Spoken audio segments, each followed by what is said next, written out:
It could be argued that Clive Staples Lewis, known by his friends as Jack, was born in 1898 to an established middle-class Irish family on some idyllic farm paddock.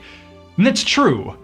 However, one could equally make an argument that C.S. Lewis was born one boyhood day when his brother Warnie burst into the room to show Jack a toy garden that he had made in a box. In the center of the toy garden was a single, magnificent blue flower. An image that would stick with him for the rest of his life.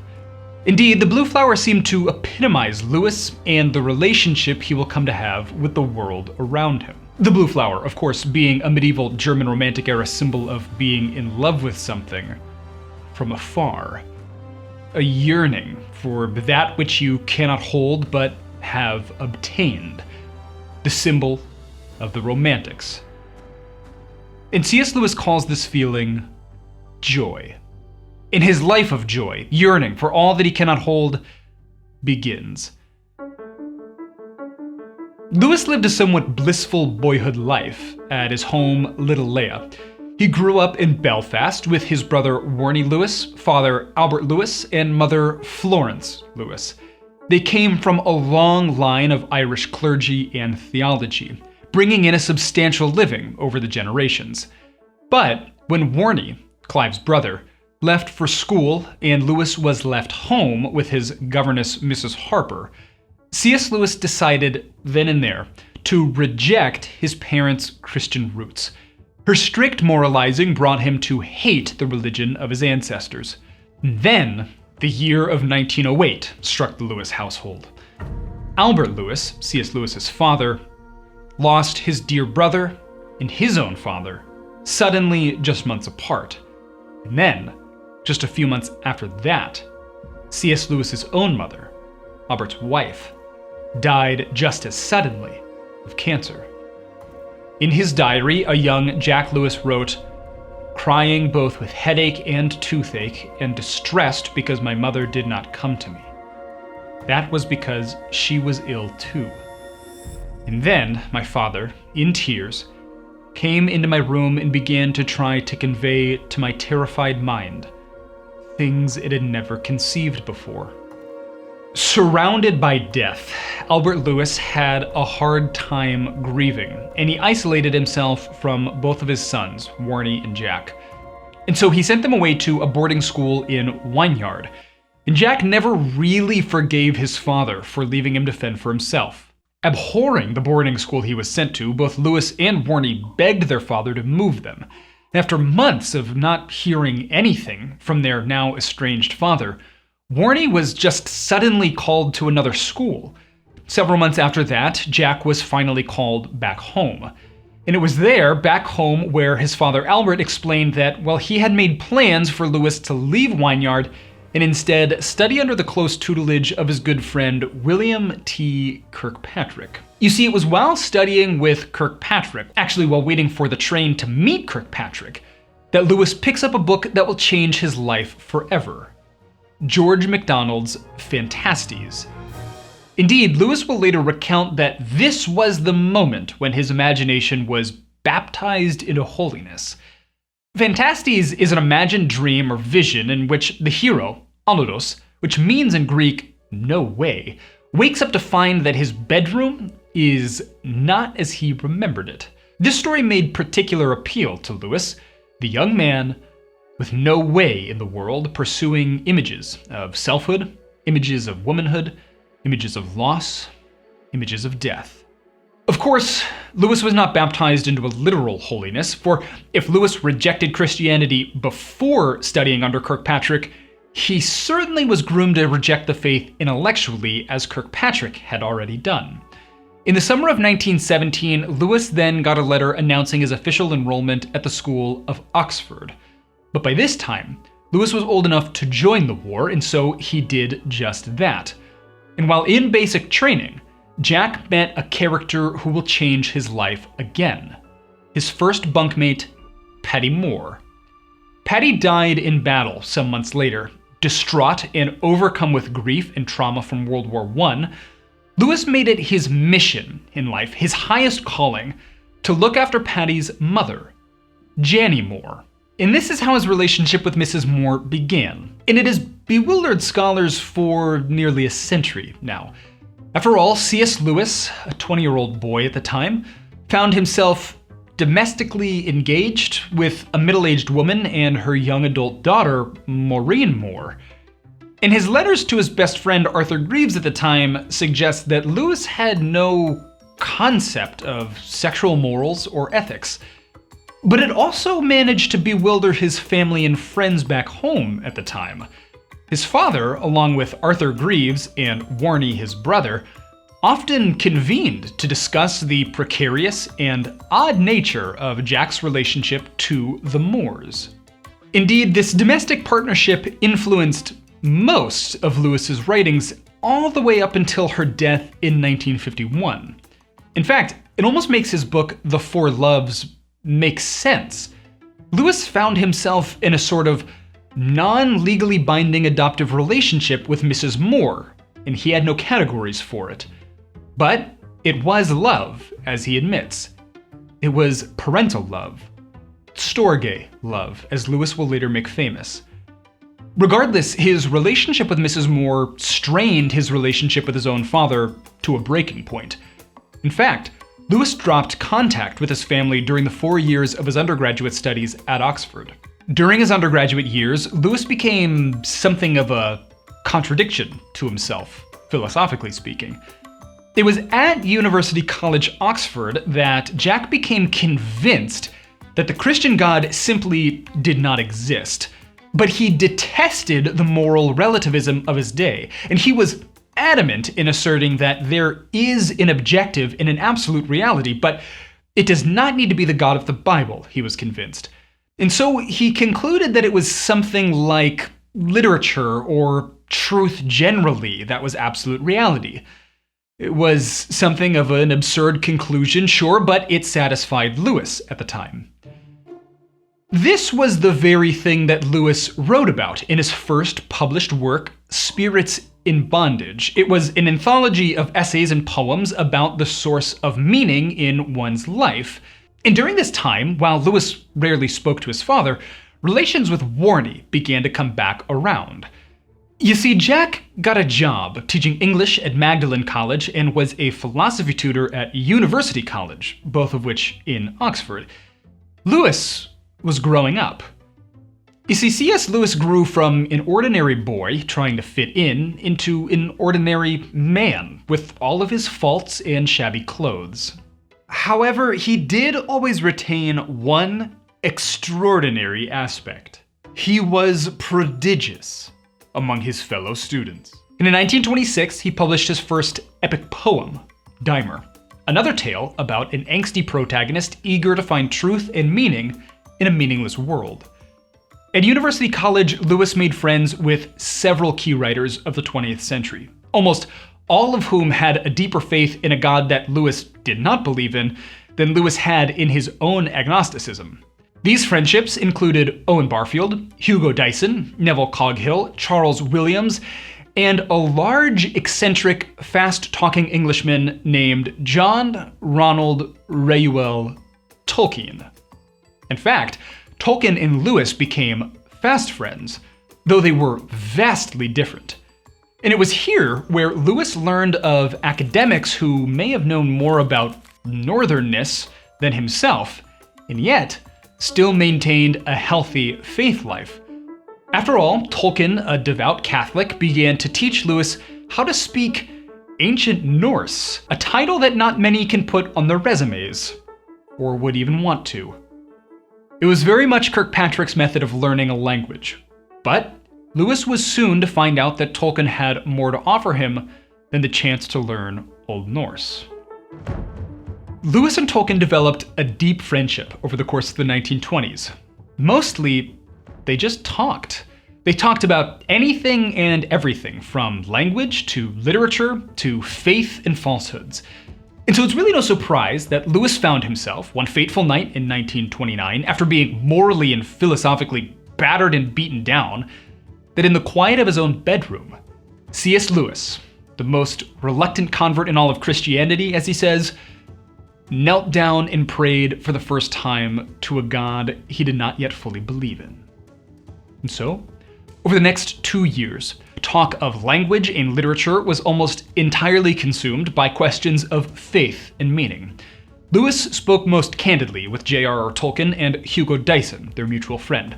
But he began to let his questions be answered by his childhood best friend Arthur Greeves and his brother Warnie Lewis, both men who had converted to Christianity sometime shortly after World War I.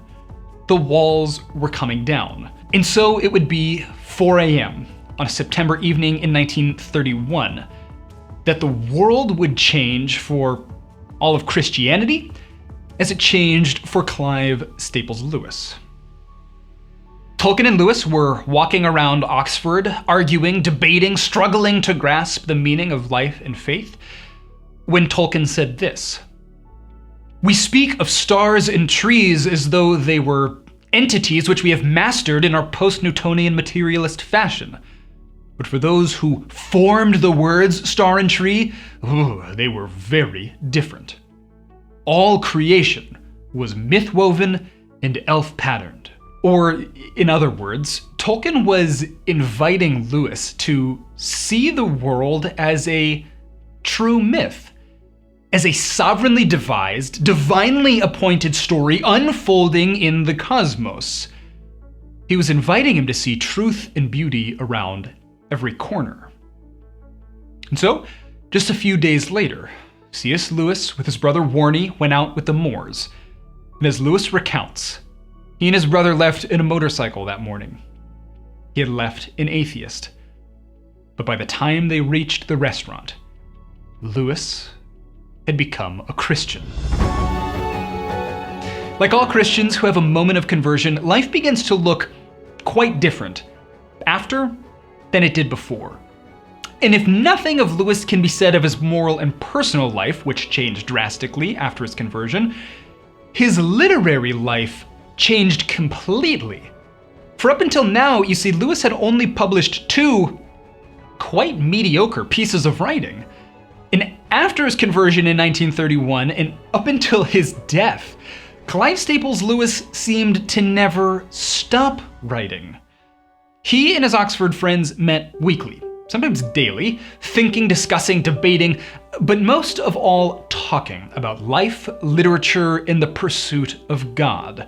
This cohort of Christian men called their discursive group of inquisitive minds the Inklings. The Inklings were, to a man, and they were all men, comrades who had been touched by war, who viewed life through the lens of war, yet who looked for hope and found it in fellowship, where so many other modern writers and intellectuals saw only broken narratives. The Inklings have been written much about, and they are somewhat of a beautiful picture of what it means to be a Christian. You see, God made all of these broken men to believe in God and then rooted them each in a community where they could grow and belong together. This caused some of the greatest Christian literature of the 20th century to be written. In fact, if there was a Christian writer alive at this time, they likely stopped in for a pint with the Inklings at the Eagle and Child. So Lewis began his literary journey with The Pilgrim's Regress, something of a callback to his earliest poetic publications. This epic poem was about a man searching for meaning in the world's philosophies.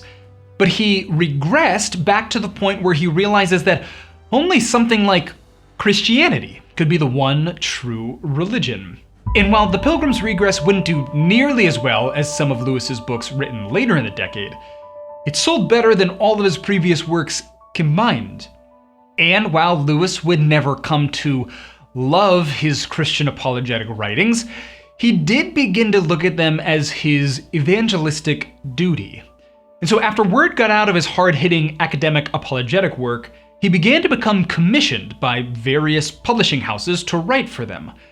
And thus, the first 2 apologetic works of Lewis were written: The Problem of Pain and The Screwtape Letters.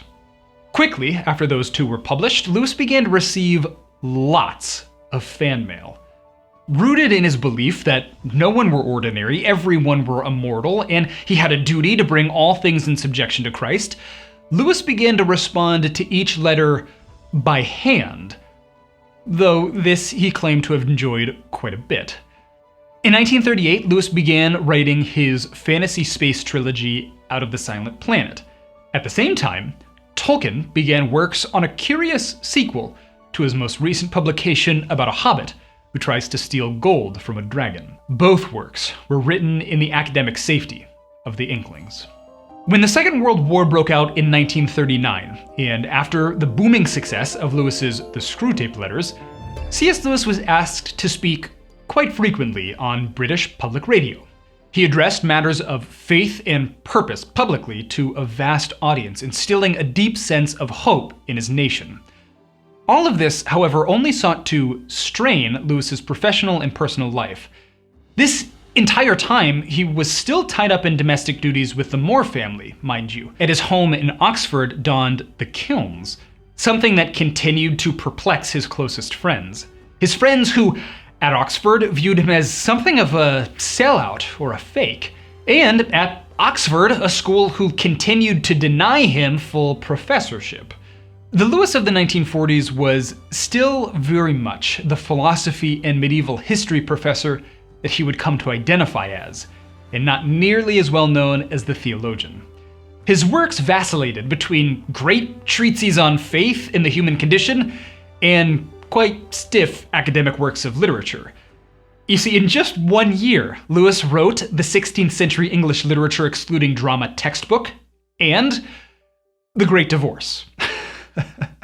But really, all of this seemed to be preparing his imagination for what most consider his greatest work, a chronicle of children's books that culminated in both the loss of his great friendship and the death of his beloved Mrs. Moore. That, of course, is the Chronicles of Narnia, which Lewis published in 1950. By that time, Lewis and Tolkien had a complicated relationship. You see, Tolkien thought Lewis's boisterous public speaking was inappropriate for someone like Lewis. Plus, Tolkien had been working on a fantasy novel for some 15 years that Lewis critiqued heavily and constantly, the critiques seeming to get more personal as time went on. Meanwhile, Lewis wrote the Chronicles of Narnia seemingly overnight and included characters like Santa Claus and Jesus Christ as a lion in the plot. Something that made Tolkien frustrated, to say the least. They had no big dramatic argument or falling out that caused them to stop speaking, but gradually, after the end of World War II, the Inklings, along with Lewis and Tolkien, began to stop speaking to each other. And then in 1951, Mrs. Moore died. And Lewis found himself basically entirely alone at the kilns. The last great chapter of Lewis's life was when he was surprised by Helen Joy Davidman Gresham, or Joy Davidman, in 1952. You see, a fan letter came across his desk from the newly divorced Joy Davidman, an American writer who was deeply influenced by the Screwtape Letters. She had 2 boys and had recently moved to London. And Lewis, ever the evangelist, jumped at the opportunity to meet. Jack recounts the feeling of euphoria, saying that he honestly felt bad that he was experiencing a love that most men have in their 20s, near the end of his life. And he wrote Surprised by Joy in 1955, a spiritual biography that actually did not feature Joy Davidman. Joy and Clive Lewis married in 1956. During this time, Lewis finally got full professorship at Cambridge University. In fact, he worked at Cambridge during the week and he would commute back to the kilns on the weekends. His inaugural address to Cambridge, a great work of literature in and of itself, epitomized really everything Lewis believed.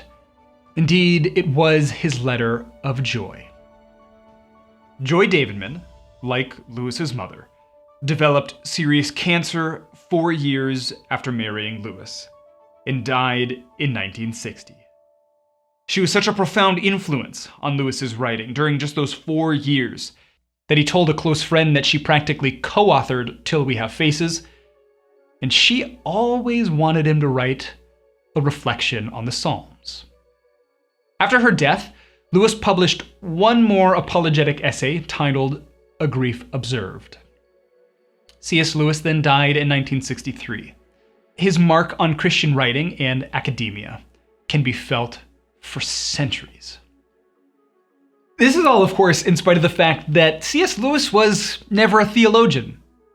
Okay, of course, strictly speaking, I mean, he was a theologian, but he really never considered himself one, or wanted to be considered one.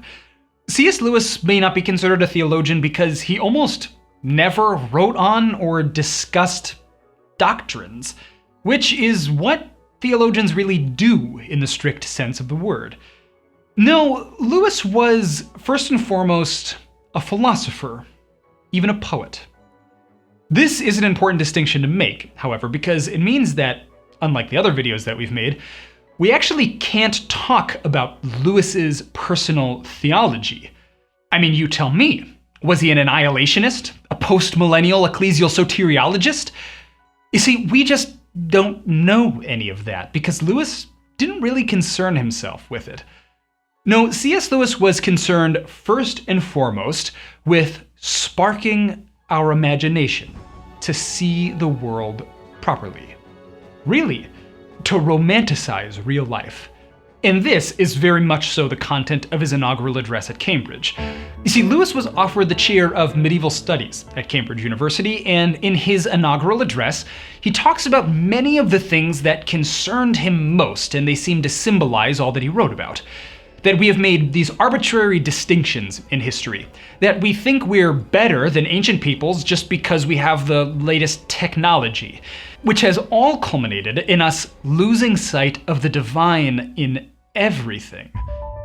In many ways, Lewis was prophetic in that regard. You see, he had his finger on the pulse of his society. He lived in a world that was politically contentious, ethnically divided, hyper-focused on materialism. It's not like we could ever imagine a world like that today.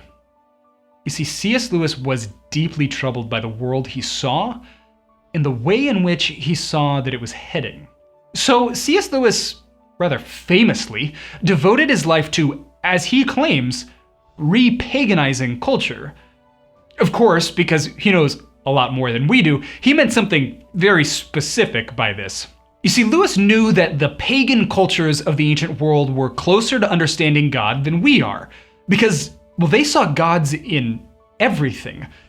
The pagan cultures of the epic poems that Lewis taught looked to the sky, and they didn't just see the sun, they saw generosity, life, kindness, warmth, light, and so they worshipped.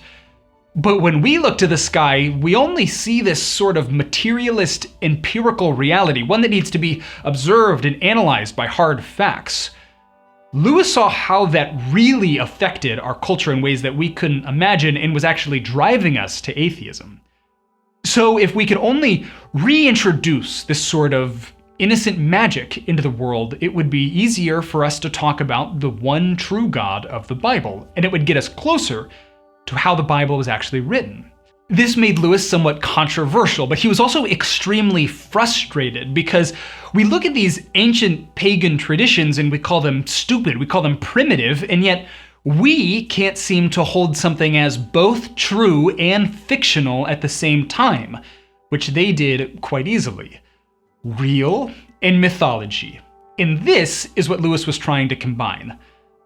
Now, this may all sound like nonsense to some, but to others, this is very real. I mean, just look at how Christians debate Genesis 1. Lewis may have been in awe of the fact that we refuse to see it as both symbolically significant and true at the same time. And so we come to something like bread and wine. And instead of seeing wine molecules or substance for our bodies, the Bible really does ask us to see more, to see body and blood, to see life and forgiveness. By losing our ability to create meaningful symbols from everyday realities, we lose the heart of Christianity, Lewis feared. So his whole life, all of his writings were really dedicated to reigniting our imagination by transforming the everyday, ordinary things of life, a wardrobe, into extraordinary icons of God's truth. He called this myth, and he claimed that Jesus was really the embodiment of this reality. He called him myth become fact. And so, something as ordinary as a wardrobe could transport you into a completely new world, just like how something as ordinary as bread and wine could introduce you to something reality-altering. So, all of his apologetic works are really built off of this foundation. He was simply a man trying to re-paganize his culture in the hopes that they would find God along the way. Trying to reintroduce our imaginations into a wonderful and expansive world of gods and sovereignty, in the hope that we all become a little bit closer to seeing the one true God and the salvation he offers in Jesus Christ every single day. Until next time, this was Theology Unbound. Hey, Austin here. Just a quick reminder about Bible Unbound and the content you just watched, which was supported by our funders over on patreon.com. Patreon is where you try to get a bunch of people to donate small amounts to fund a mission. And the mission of Bible Unbound is to discover the Bible by uncovering the gospel. You see, we are passionate about creating a community of people who want to see Bible-curious people understand the Bible by seeing the gospel and Jesus proclaimed throughout the entire thing. And so if you want to fund that mission, if you want to become a part of the vision we have over here at Bible Unbound, you can explore more of that over on patreon.com. We'd love to see you there. Thanks so much.